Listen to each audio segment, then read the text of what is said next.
కొద్ది నిమిషాలు దేవుని యొక్క వాక్యాన్ని మనం నేర్చుకుందాం. క్రీస్తునందు విశ్వాసం ఉంచినటువంటి మనం అందరం కూడా దేవుని పిల్లలుగా ఆయన చిత్తాన్ని మనం పరిపూర్ణంగా గ్రహించాలి.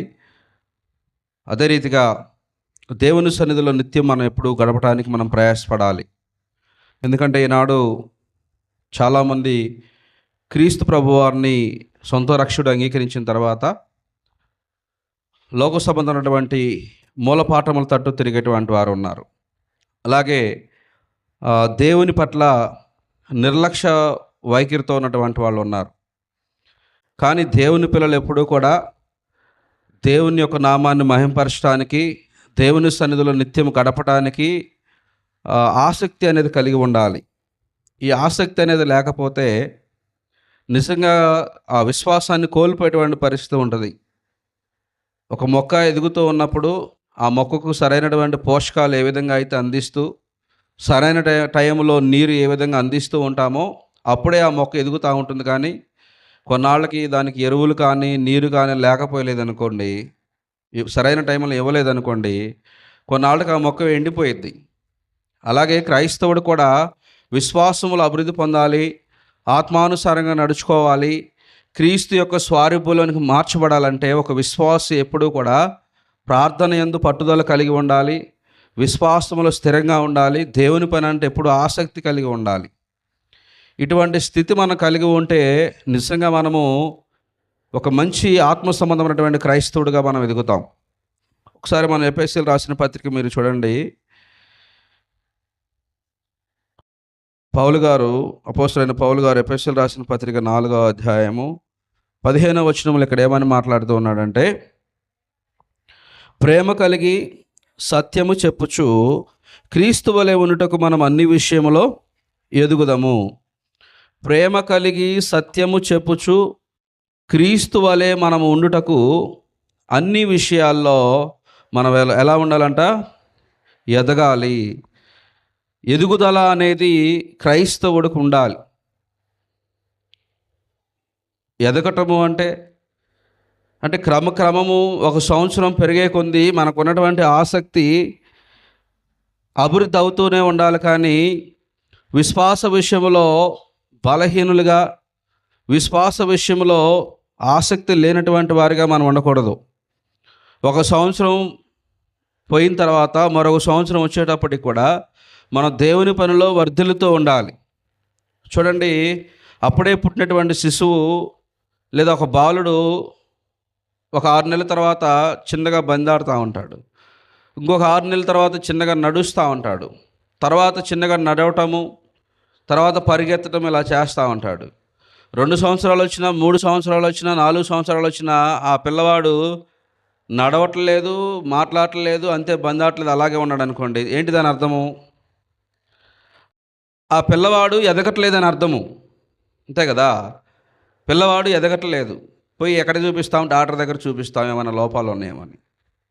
అలాగే క్రైస్తవుడు కూడా ఎదుగుదల జీవితం లేకపోతే, ఆత్మ సంబంధమైనటువంటి పరిపూర్ణ జ్ఞానం లేకపోతే మనము కూడా చిన్నపిల్లలటువంటి మనస్తత్వం కలిగిన వారమే. అంటే చూడండి, విశ్వాస విషయంలో మనం పసిపిల్లలా ఉండొద్దు. అందుకే పౌలు గారు ఆ పై వచనాల్లో చూడండి, 4వ అధ్యాయం 14వ వచనంలో, అందువలన మనమిక మీదట పసిపిల్లలమై ఉండి మనుషుల మాయోపముల చేత వంచనతోనూ తప్పు మార్గమునకులాగు కుయుక్తితోనూ గాలికి కొట్టుకొని పోవునట్లు కల్పింపబడిన ప్రతి ఉపదేశమునకు ఇటు అటు కొట్టుకొని పోవచ్చు అలల చేత ఎగరగొట్టబడిన వారమైనట్లుండక, అలల చేత ఎగరగొట్టబడిన వారు ఉన్నట్లు ఉండక, ప్రేమ కలిగి సత్యము చెప్పుచు క్రీస్తు వలె ఉండటకు మనం అన్ని విషయాల్లో ఎదగాలి. అంటే అన్ని విషయాల్లో యేసుక్రీస్తు వారు ఏ విధంగా అయితే ఆయన పరిపూర్ణమైనటువంటి జ్ఞానం కలిగి తండ్రి యొక్క చిత్తాలను నెరవేర్చాడో మనము కూడా అదే విధంగా ఉండాలి. ఒకసారి హెబ్రీయులకు రాసిన పత్రిక చూద్దాము. ఇక్కడ హెబ్రీ గ్రంథకర్త కూడా ఏమంటున్నాడంటే, 5వ అధ్యాయము 12వ వచనంలో, కాలమును బట్టి చూచితే మీరు బోధకులుగా ఉండవలసిన వారై ఉండగా దేవోక్తులలో మొదట మూలపాఠములను ఒకడు మరలా మీకు బోధించవలసి వచ్చెను. మీరు పాలు తాగవలసిన వారే కానీ బలమైన ఆహారం తినగలవారు కారు. మరియు పాలు త్రాగు ప్రతి వాడును శిశువే గనుక నీతి వాక్య విషయంలో అనుభవం లేనివాడై ఉన్నాడు. వయసు వచ్చిన వారు అభ్యాసం చేత మేలును కీడులను వివేచించుటకు సాధకము చేయబడిన జ్ఞానేంద్రియములను కలిగి ఉన్నారు కనుక బలమైన ఆహారం వారికే తగను. అంటే చూడండి, బోధకులుగా ఉండవలసినటువంటి వారు కాలమును బట్టి చూస్తే మీరు ఎలా ఉండాలంట? బోధకులుగా. సంఘంలో ఒక వ్యక్తి రక్షణ పొందిన తర్వాత, ప్రభు అయినటువంటి యేసుక్రీస్తు నామములో బాప్తిసం పొందిన తర్వాత ఆ వ్యక్తి సంవత్సరం ఎదుగుతూనే ఉండాలి. ఇతరులకు బోధించేటువంటి సామర్థ్యం అతను కలిగి ఉండాలి. ఇతరులకు బోధించేటువంటి సామర్థ్యం. మనం ఎలా ఉన్నామంటే, ఎక్కడేసిన గొంగలు అక్కడే అట్లాగే ఉందంటారు చూసారా పరిస్థితి. అంటే క్రైస్తవుడికి ఎదుగుదల లేకపోతే, ఆత్మఫలాలు ఫలించకపోతే, విశ్వాసములు అభివృద్ధి అవ్వకపోతే నిజంగా మనము దేవుని యొక్క రాజ్యాన్ని కోల్పోయేటువంటి పరిస్థితి ఉంటుంది. ఇక్కడ అందుకే అంటున్నాడు, ఏమంటున్నాడు? కాలువను బట్టి చూస్తే మీరు బోధకులుగా ఉండవలసిన వారై ఉండగా దేవోక్తులలో మొదటి మూలపాఠములు ఒకడు మరలా మీకు బోధించవలసి వచ్చును. మీరు పాలు తాగవలసిన వారే కానీ బలమైన ఆహారం తినగలవారు కారు. అంటే బలమైన ఆహారం అంటే ఏంటి? ఇక్కడ దేవుడు ఆయన గురించినటువంటి సంగతులు, దేవుని యొక్క ఆత్మసమైనటువంటి జ్ఞానము. ఇప్పుడు పాలు తాగేది ఎవరు?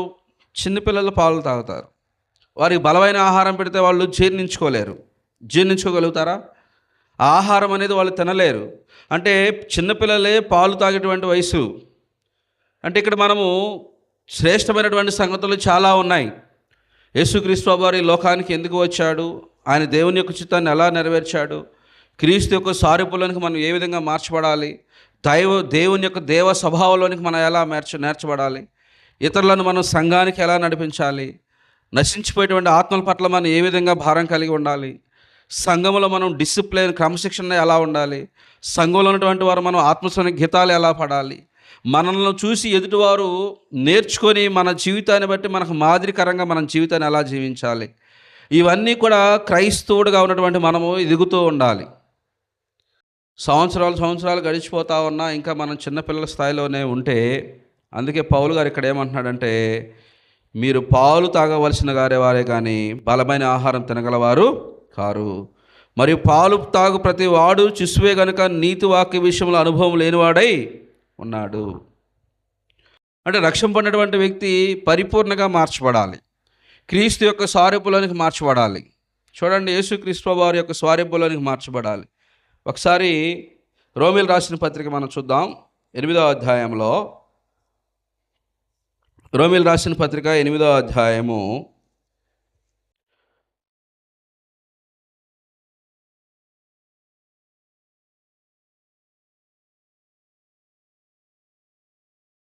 29వ వచనం చూడండి.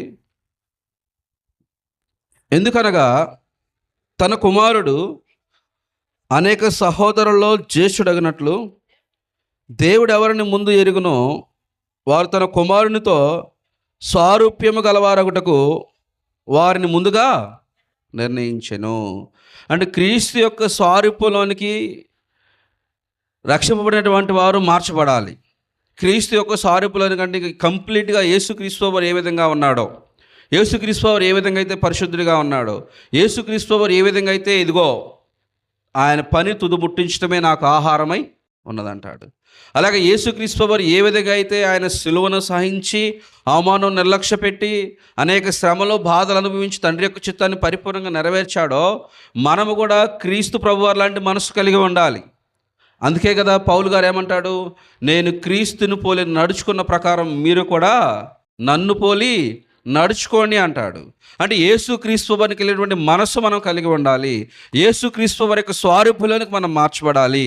యేసుక్రీస్తు వారు ఏ విధంగా అయితే ఆయన భూమి మీద 33.5 సంవత్సరాలు జీవించినంత కాలం కూడా ఏనాడు కూడా ఆయన ఈ లోక సంబంధమైనటువంటి వాటి వైపు ఆయన చూడలా.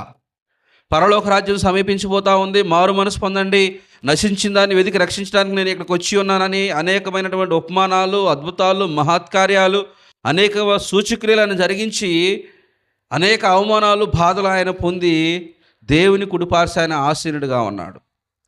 అదే స్థితిగతులు మనం కూడా కలిగి ఉండాలి. చూడండి, క్రైస్తవుడిగా మనం ఎదగకపోతే మనం ఇంకా పాలు తాగవలసిన వారంగానే ఉన్నాము. బలమైన ఆహారము, భౌతికంగా మనకు మంచి ఆహారం పెడితే మనం తినవా? భౌతిక సంబంధమైన ఆహారం అయితే సమృద్ధిగా తింటారు అందరూ కూడా. అంటే ఈనాడు ఎవరికి కూడా దేవుని యొక్క గుణాతిశయములను తెలుసుకొని పరిపూర్ణంగా పరిశుద్ధమైనటువంటి జీవితాన్ని జీవించే స్థితిగతులు ఎవరికి లేవు. ఎందుకంటే మనుషుల ఆలోచనలన్నీ కూడా ఈ లోక సంబంధం మీదే ఉన్నాయి. ఏమి తిందాము, ఏమి ధరించుకుందాము, ఎలా మనము ఈ లోకంలో జీవిస్తాము అన్నటువంటి ఆలోచన కలిగి ఉన్నారు. చూడండి, బైబిల్ చెలవిస్తూ ఉంది, లోకము దాని ఆశయు గతించిపోతూ ఉన్నది, దేవుని చిత్తం జరిగించువాడే నిరంతరం నిలుస్తాడు ఈ భూమి మీద. మనం అనుకోవచ్చు, మరి లోకంలో జీవిస్తూ ఉన్నప్పుడు లోకంలో ఉండే వ్యక్తుల్లాగా మనం చింతపడాలి కదా, బాధపడాలి కదా, ఇవన్నీ లేకపోతే ఎలా అని. అందుకే యేసుక్రీస్తు వారు అంటాడు, మీరు అన్ని జనులు వాటి గురించి చింతపడతారు, దేవుని పిల్లలు చింతపడాల్సిన అవసరం లేదు, అటువంటి బాధలు అనుభవించవలసిన పరిస్థితి లేదు. అంటే అటువంటి బాధలు వచ్చినప్పుడు వాటిని గురించి మనం దుఃఖపడాలి, చింతపడాలనేటువంటి అవసరం మనకు లేదు. అంటే పరిపూర్ణమైనటువంటి జ్ఞానాన్ని మనం పొందుకోవాలి. పౌలు గారు అంటాడు, ఏవి రమ్యమైనవో, ఏవి శ్రేష్టమైనవో, ఏవి యోగ్యమైనవో, ఏవి పరిపూర్ణమైనవో వాటి మీదే మీరు ధ్యానం ఉంచండి, వాటి మీదే మీరు మనసు పెట్టండి.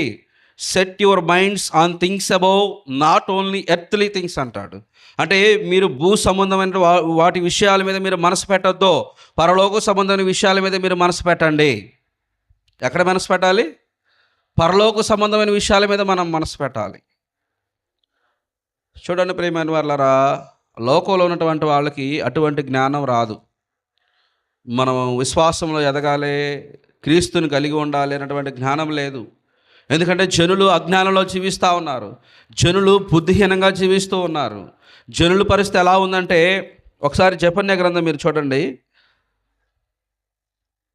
లోకంలో జనుల యొక్క పరిస్థితి ఎలా ఉందంటే, దేవుణ్ణి మర్చిపోయి దేవుణ్ణి తిరస్కరిస్తూ లోకంలో ఉన్నటువంటి ప్రతి వ్యర్థతను అనుసరిస్తూ వీళ్ళు నడుస్తూ ఉన్నారు.